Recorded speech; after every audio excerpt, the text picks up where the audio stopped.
Nos vendieron la idea de que desarmar a la población nos traería paz, pero cuando la naturaleza destruye las infraestructuras y el crimen, tanto de malandros como de funcionarios, toma las calles, ¿quién quedó entonces desarmado realmente? ¿El delincuente o el ciudadano? El doble terremoto que sacudió a Venezuela no solo derrumbó infraestructuras, expuso de forma implacable la fragilidad del contrato social en situaciones de desastre. Mientras los cimientos en las ciudades cedían, la población se encontró atrapada en un doble peligro. Por un lado, la furia de la naturaleza. Por el otro, la desprotección total ante el crimen y los abusos del Estado. Ese colapso no fue solo logístico o técnico, fue la ruptura pública y visible de la promesa fundacional de cualquier Estado, que a cambio del monopolio de la fuerza, el ciudadano recibe protección. Cuando el que debía proteger es el que saquea, esa promesa deja de existir y con eso desaparece también la justificación moral de haber desarmado a quienes no les queda otra que defenderse por sí solos. La población venezolana tiene el derecho de estar armada y el desarme que sufrió durante más de una década no la hizo más segura, más bien la dejó más expuesta. Todo Estado moderno se sostiene sobre una idea fundamental.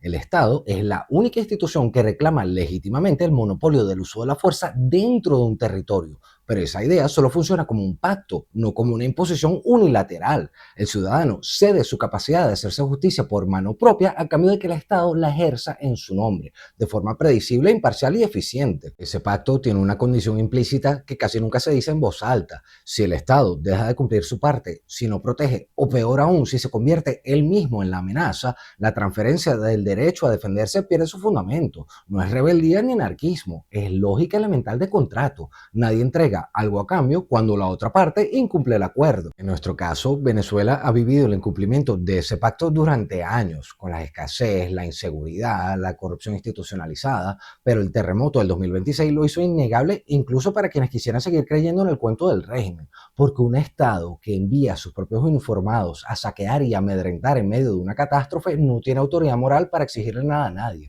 Hijos de puta también están saqueando.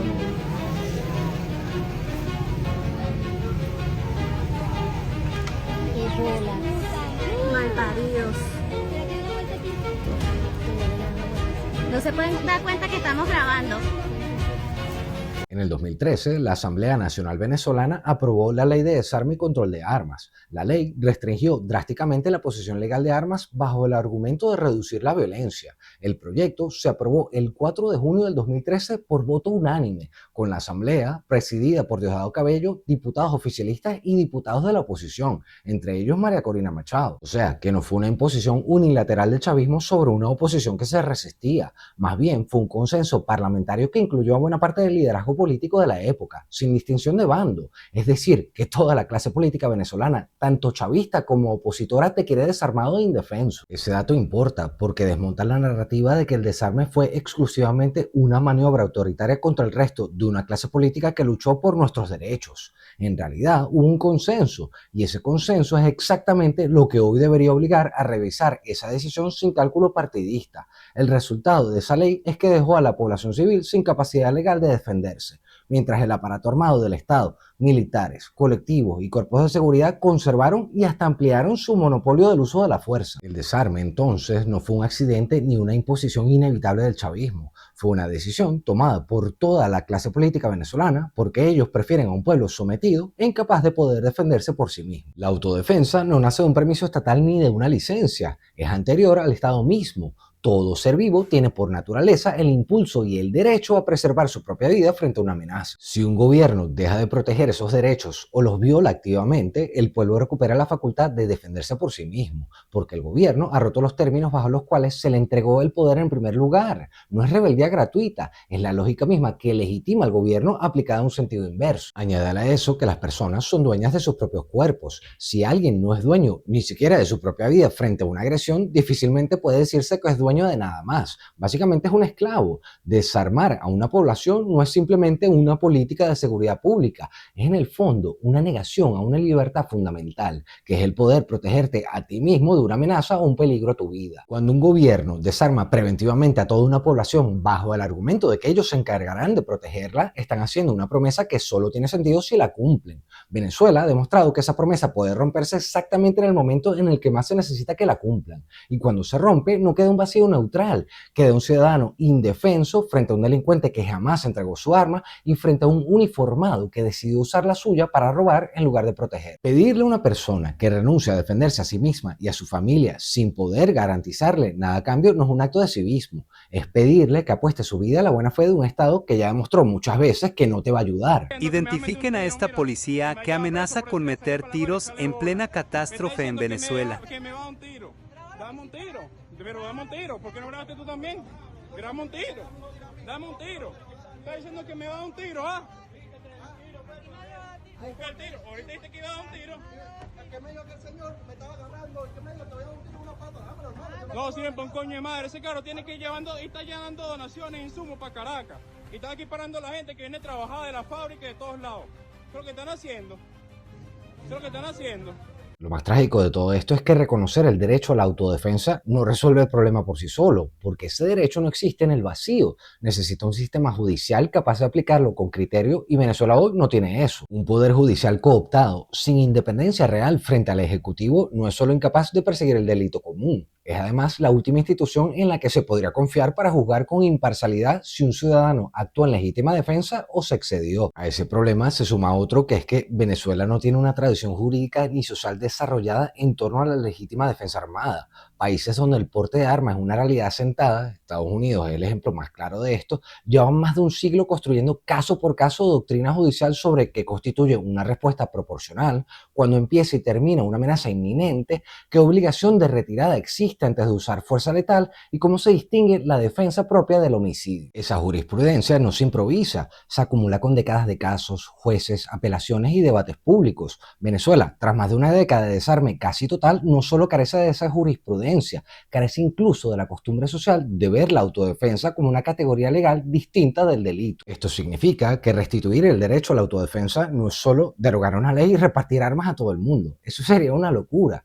Es una tarea de reconstrucción institucional en dos frentes simultáneos. Reconstruir un sistema judicial mínimamente independiente que pueda juzgar estos casos sin sesgo político y al mismo tiempo construir desde cero un marco legal sobre proporcionalidad, legítima defensa y responsabilidad que hoy simplemente no existe en Venezuela. Por eso necesitamos hacer una reforma institucional de inmediato. La reconstrucción lleva años y mientras tanto el pueblo sigue sin armas y sin protección. La vulnerabilidad sigue creciendo y no podemos seguir así, pero hay que dejarlo claro. Devolverle a Venezuela el derecho a la autodefensa no es solo aprobar una ley de armas, eso es solo el primer paso. Necesitamos comprender que aunque hagamos todo eso, hace falta además un proyecto civil formativo, familia, escuela, comunidad, que cultiven en cada generación la diferencia entre el ciudadano armado, que entiende su arma como una responsabilidad, y el pistolero que la entiende como una licencia para imponerse. Esa diferencia no la garantiza ninguna ley, es cultura en el sentido literal del término, algo que se siembra y se nutre, no algo que se decreta. Este es el reto más importante. Un sistema judicial se puede reformar en años, una jurisprudencia se puede empezar a construir caso por caso en una década, pero una cultura cívica que entienda el porte de armas como una responsabilidad y no como un permiso para la violencia se cultiva a lo largo de las generaciones y exige que las instituciones, empezando por el propio Estado, dejen de promover exactamente lo contrario. Difícilmente se puede cultivar el respeto por el uso legítimo de la fuerza en una población cuyo referente inmediato es un guardia nacional saqueando ayuda humanitaria. Mira, ¿qué haces tú aquí? ¿Qué coño de madre haces tú aquí? Fuera. Fuera, no, fuera aquí. No, ningún guardia. Fuera aquí. Fuera aquí, fuera aquí. Fuera aquí que me han saqueado todo. Fuera aquí.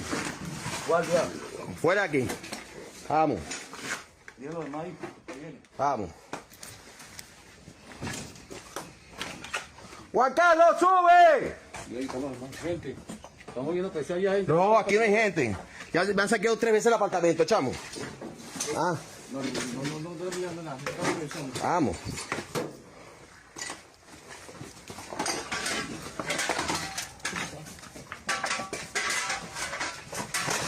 El desarme civil en Venezuela no creó un país seguro. 13 años después, el mismo aparato que debía monopolizar el uso de la fuerza es señalado por aprovecharse de una tragedia nacional para robar a sus propias víctimas, mientras la población, sin herramientas legales de defensa, se queda a merced tanto de la delincuencia común como de los propios uniformados. El terremoto no inventó ese problema, lo expuso con una claridad brutal que ya nadie puede fingir no haber visto. Pero para devolverle a Venezuela ese derecho no basta con derogar una ley y repartir armas. Es una tarea inmensa que nos va a tomar mucho tiempo. Reconstruir un poder judicial, construir desde cero una jurisprudencia venezolana y cultivar, en el sentido literal de la palabra, una cultura cívica donde el arma sea entendida como una responsabilidad y no como una licencia para someter. Bueno, ya esto ha sido todo por hoy. Muchas gracias por llegar hasta el final del video, pero ¿qué creen ustedes? ¿Ustedes les parece que sería una buena idea que Venezuela tenga el derecho a la autodefensa o ustedes creen que eso crearía más caos en la sociedad? Déjenmelo saber en los comentarios. Muchas gracias por todo el apoyo y nos vemos en la próxima. Chao.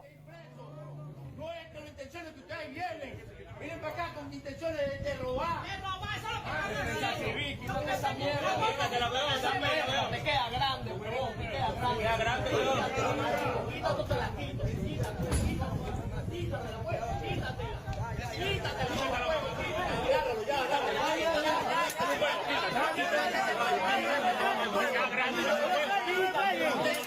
Que se monten esa vaina y salgan aquí.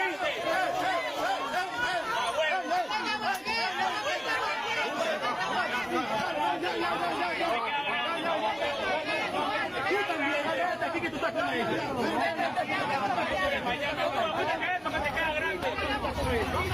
Quítatelo que te queda grande.